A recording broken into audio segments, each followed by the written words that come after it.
Sir ఇప్పుడు మావోయిస్టులు ఉద్యమం ఏ పరిస్థితిలో ఉందని మీరు అనుకుంటున్నారు? ఉద్యమం ఏ పరిస్థితిలో ఉందనంటే వాళ్ళు నిరంతరం కూడా ఏందంటే ఇప్పుడు ఎన్కౌంటర్లు జరుగుతున్నాయి చూస్తూనే ఉన్నాం మనం. అంటే ఈ 3-4 రోజుల లోపట కూడా ఇక్కడ మన దండకారణ్యం అని అంటే ఇప్పుడు ఈ ఏరియా భూపాలపట్నానికి దగ్గరగా అంటే బీజాపూర్ జిల్లా లోపట అన్నారం దగ్గర ఒక ఎన్కౌంటర్ జరిగింది. అక్కడ 7 చనిపోయిన విషయాలు కూడా పేపర్కి వచ్చినాయి. ఆ తర్వాత నిన్న బీజాపూర్ లోపల కూడా మన నేషనల్ పార్క్ ఏరియా లోపల కూడా అక్కడ ఎన్కౌంటర్ జరిగి 6 చనిపోయిన వార్తలు కూడా వచ్చినాయి.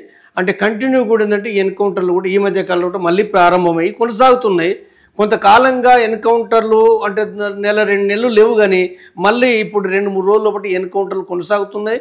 తర్వాత మావోయిస్ట్ పార్టీకి సంబంధించిన వాళ్ళు కూడా ఏంటంటే వాళ్ళు ప్రకటన చేస్తుండ్రు. వాళ్ళు కూడా ఏంటంటే మేము మా సాయుధ పోరాటాన్ని కొనసాగిస్తామనే విషయాన్ని కూడా వాళ్ళు ప్రకటించారు.